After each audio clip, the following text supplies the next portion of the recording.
Hello മക്കളെ, welcome back to CMS creations. നമ്മൾ നോക്കാൻ പോകുന്നത് 2019 നമ്മളുടെ 11ാമത്തെ ചാപ്റ്ററായ നമ്മളെ ലാസ്റ്റ് ചാപ്റ്ററാണ് കേട്ടോ. സ്റ്റാറ്റിസ്റ്റിക്സ് അഥവാ സ്ഥിതിവിവരക്കണക്ക് എന്ന് പറയുന്ന ചാപ്റ്ററിൽ 2019 ചോദിച്ചിട്ടുള്ള ഒരു ചോദ്യമാണ്. ഇതിൽ 5 മാർക്കിന് ഒരു ചോദ്യം ഷുവറാണ്, നമ്മളുടെ ലാസ്റ്റ് വരുന്ന ടേബിൾ. ഓക്കെ, ഈ ചാപ്റ്ററിൽ നിന്നും 1-2 ചോദ്യങ്ങളെ ഉണ്ടാവുള്ളൂ. ഒന്നെങ്കിൽ 2 മാർക്കിന് ഒരു ചോദ്യം ഉണ്ടാവും, പിന്നെ നമ്മളുടെ 5 മാർക്കിനൊരു ചോദ്യം നമ്മളുടെ മാധ്യമം കാണാൻ അഥവാ മീഡിയം കാണാൻ. അപ്പൊ 2019 ചോദിച്ചൊരു ചോദ്യം ഇതാണ്. ഒരു ഹൈറ്റ്, ഉയരവും കുട്ടികളുടെ എണ്ണവും എന്ന് പറഞ്ഞൊരു ടേബിൾ തന്നിട്ടുണ്ട്. The table below shows the number of children in a class sorted according to their heights.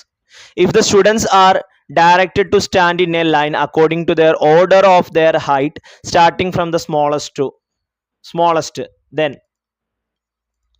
താഴെയുള്ള പട്ടികയിൽ ഒരു ക്ലാസ്സിലെ കുട്ടികളുടെ എണ്ണം അവരുടെ ഉയരം അനുസരിച്ച് ക്രമീകരിച്ചിരിക്കുന്നു.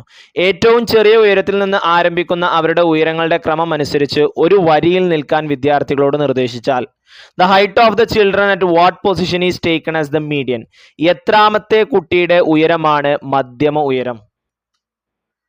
What is the assumed height of the children in the 17th position. 17ാമത്തെ കുട്ടിയുടെ ഉയരം സങ്കല്പ പ്രകാരം എത്രയാണ്? ഫൈൻഡ് ദ മീഡിയൻ ഹൈറ്റ്, മധ്യമ ഉയരം കണക്കാക്കുക. 2019 5 മാർക്കിന് ചോദിച്ചൊരു ചോദ്യമാണ്. ഇത് ഓരോ ഓർഡറിൽ ഇങ്ങനെ നമ്മൾ എഴുതി പോവാണ് ചെയ്യുക. ആദ്യം നമ്മൾ എന്താ ചെയ്യേണ്ടതെന്ന് ചോദിച്ചു കഴിഞ്ഞാൽ ക്യുമുലേറ്റീവ് ഫ്രീക്വൻസി കാണണം, ആവർത്തി കാണണം. അതെങ്ങനെ കാണുക? ഫസ്റ്റത്തെ ആ ഫ്രീക്വൻസി അതേപോലെ എഴുതും, പിന്നെ 9ലേക്ക് 7 കൂട്ടും, അപ്പം നമുക്ക് 16 എന്ന് കിട്ടും. പിന്നെ അതിലേക്ക് 10 കൂട്ടും, അപ്പം 26. അതിലേക്ക് 10 കൂട്ടി അപ്പം 36. അതിലേക്ക് 9 കൂട്ടി അപ്പം 45. ഇങ്ങനെ മൂന്നാമതൊരു ടേബിളും കൂടി നമ്മൾ ഉണ്ടാക്കും. ഓക്കെ, 7 അതേ നമ്പർ എഴുതി. 7ലോട്ട് 9 കൂട്ടിയാൽ 16, 16ലോട്ട് 10 കൂട്ടിയാൽ 26, 26ലോട്ട് 10 കൂട്ടിയാൽ 36, 36ലോട്ട് 9 കൂട്ടിയാൽ 45. ഓക്കെ, ആദ്യത്തെ സ്റ്റെപ്പ് അതാണ്, ക്യുമുലേറ്റീവ് ഫ്രീക്വൻസി കാണുക. ഇനി എത്രാമത്തെ കുട്ടിയുടെ ഉയരമാണ് മധ്യമ ഉയരമായിട്ട് കണക്കാക്കുന്നതാണ് ചോദിച്ചിട്ടുള്ളത്. ഇവിടെ എത്ര കുട്ടികളാണ്? 45 കുട്ടികളാണ്. 45 എന്ന് പറയുന്നത് ഒരു ഓഡ് നമ്പറാണ്, ഒറ്റ സംഖ്യയാണ്. നമുക്ക് എക്സാമിന് അധികം ഒറ്റ സംഖ്യകൾ ഉണ്ടാവും കേട്ടോ. അപ്പോൾ ഒറ്റ സംഖ്യ ആകുമ്പോൾ അതിൻ്റെ മധ്യമം, അതിൻ്റെ സെൻറ്റർ എന്ന് പറയുന്നത് എങ്ങനെയാണ് കണ്ടുപിടിക്കുക? അതിലേക്ക് 1 കൂട്ടുക, എന്നിട്ട് അതിൻ്റെ പകുതി എടുക്കുക. 45 + 1/2 എന്ന് വരും. 45ലോട്ട് 1 കൂട്ടിയാൽ എത്രയാ? 46. 46ന്റെ പകുതി എത്രയാ? 46ന്റെ പകുതി മക്കളെ 23ആണ്. അപ്പൊ 23ാമത്തെ ആളാണ് നമ്മൾ എന്തായിട്ട് എടുക്കുക? മധ്യമ ഉയരമായിട്ട് എടുക്കുക. ഇനി ഈവൺ നമ്പർ ആണ് വരുന്നതെങ്കിൽ 2 ആളുകൾ എടുക്കണം. ഇപ്പൊ ഒരു എക്സാമ്പിൾ പറയുകയാണെന്നുണ്ടെങ്കിൽ ഈ 45ന് പകരം ഇവിടെ 44 വന്നത് എന്ന് കരുതുക. അപ്പൊ എങ്ങനെയായിരിക്കും?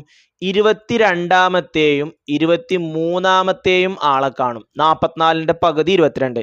22ാമത്തെയും 23ാമത്തെ ആളുടെയും ഉയരം കണ്ടിട്ട് അതിൻ്റെ ആവറേജ് എടുക്കും. ഓക്കെ, അപ്പോൾ നമുക്കിവിടെ ഒറ്റ സംഖ്യ ആയതുകൊണ്ട് 23ാമത്തെ ആള്. ഇനി ആ 23ാമത്തെ ആൾ എവിടെ വരുന്നത് നോക്കുക. 1 മുതൽ 7 വരെ ഇതിലാണ്. ഓക്കെ, പിന്നെ 8 മുതൽ 16 വരെ രണ്ടാമത്തേല്, 17 മുതൽ 26 വരെ എന്ന് പറയുമ്പോൾ അതിൽ പെട്ടിലെ നമ്മളുടെ 23. അപ്പൊ ആ ക്ലാസ് ഇന്റർവെല്ലും അതിന്റെ ഫ്രീക്വൻസിയും CF ഒക്കെ ഇങ്ങനെ റൗണ്ട് ചെയ്ത് വെച്ചു. ഞാൻ 23 ഏതിൽ പെട്ടു? 26 വരെ ഉള്ളതിൽ പെട്ടു.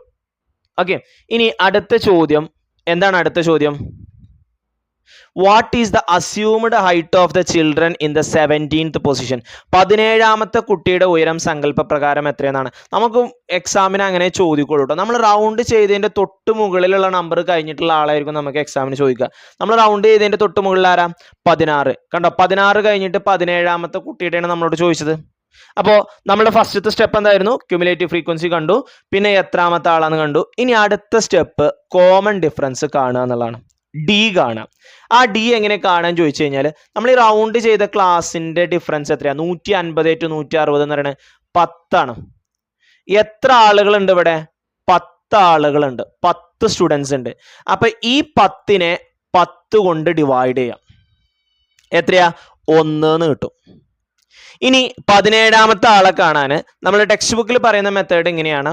150ലോട്ട് പൊതുവ്യത്യാസമായ 1 കൂട്ടിയിട്ട് അതിൻ്റെ പകുതി കാണണം. അപ്പൊ 150ഉം 151ഉം കൂട്ടിയിട്ട് അതിന്റെ പകുതി കാണണം എന്നാണ് പറയുന്നത്. നമ്മളൊരു ഷോർട്ട് കട്ട് അല്ലെങ്കിൽ ഒരു എളുപ്പമായി നമ്മൾ പറയണം കേട്ടോ. നമ്മളുടെ പൊതുവ്യത്യാസത്തിന്റെ പകുതി ഫസ്റ്റ് നമ്പറിലോട്ട് കൂട്ടുക. അഥവാ നമ്മൾ ആ റൗണ്ട് വെച്ചതിൽ ഫസ്റ്റ് നമ്പർ അതാരാ 150 ആണ്. ഓക്കെ, ആ 150ലോട്ട് പൊതുവ്യത്യാസത്തിന്റെ പകുതി കൂട്ടുക. പൊതുവ്യത്യാസം എത്രയാണ്? 1 ആണ്. 1ന്റെ പകുതി എത്രയാ? അരയാണ്. അപ്പൊ 150ക്ക് അര കൂട്ടുമ്പോൾ 150 അര അഥവാ 150.5. ഇത് ചെയ്താലും നമുക്ക് അത് തന്നെ കിട്ടുക. 150 151 എന്ന് പറയുന്നത് 301 ആണ്. അപ്പൊ 301ന്റെ പകുതി എത്രയാ? 150.5 ആണ്. അപ്പൊ 17ാമത്തെ കുട്ടിയുടെ ഉയരം എത്രയാണ്? 150.5. ഇനി നമ്മൾ അടുത്ത സ്ലൈഡിലോട്ട് വന്നപ്പോൾ നമ്മൾ റൗണ്ട് ചെയ്ത് പോയി. ഞാനിവിടെ ഒന്ന് റൗണ്ട് ചെയ്ത് വെക്കുകയാണ്. ഇനി 17ാമത്തെ ആളെ കിട്ടി. ഇനി നമുക്ക് വേണ്ട മീഡിയൻ ഹൈറ്റ് എത്രയാണ്? മീഡിയൻ എത്രാമത്തെ ആളാണ്? 23ാമത്തെ ആള്.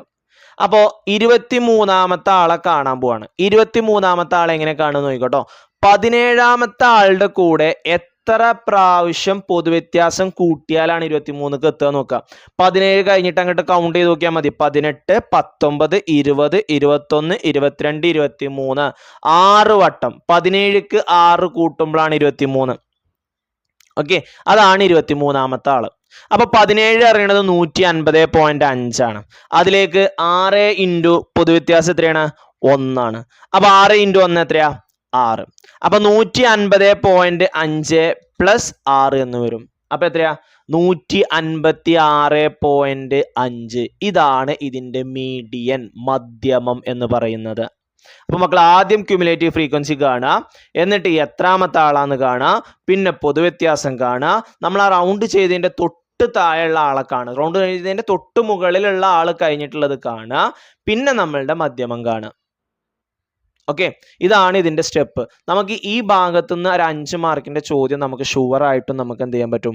ഉറപ്പിക്കാൻ പറ്റും. അതുകൊണ്ട് ഈ ടേബിൾ നമ്മൾ ഇനിയും ഓരോ വർഷം നമ്മൾ പറഞ്ഞു 6 വർഷത്തെ ക്വസ്റ്റ്യൻ പേപ്പർ നമ്മൾ ചെയ്യുന്നുണ്ട്. അപ്പൊ നമുക്ക് ഇനി എന്തുണ്ട്? ഇതേപോലത്തെ 6 ചോദ്യങ്ങൾ ഇനിയും വരാനുണ്ട്. ഓക്കെ, ടേബിൾ ഇതേപോലെ 6 ഇനിയും വരാനുണ്ട്. അപ്പോഴും അതൊക്കെ നിങ്ങൾ എന്ത് ചെയ്യുക? ഒന്നും കൂടി വീണ്ടും പ്രാക്ടീസ് ചെയ്താണ്ട് നല്ല തറാക്കി വെക്കുക. ഓക്കെ, നമുക്ക് എന്താ പറയുക, ഈ ചാപ്റ്ററിന് ചോദിക്കുന്ന 5 മാർക്ക് ഒരിക്കലും നമ്മൾ വിട്ടുകളയരുത്. ഓക്കെ, പിന്നെ 2 മാർക്കാണ്, അതും നമുക്ക് ഈ മാക്സിമം പോയി കഴിഞ്ഞാൽ 7 മാർക്കിനാണ് ഈ ചാപ്റ്ററിന് ചോദിക്കുക.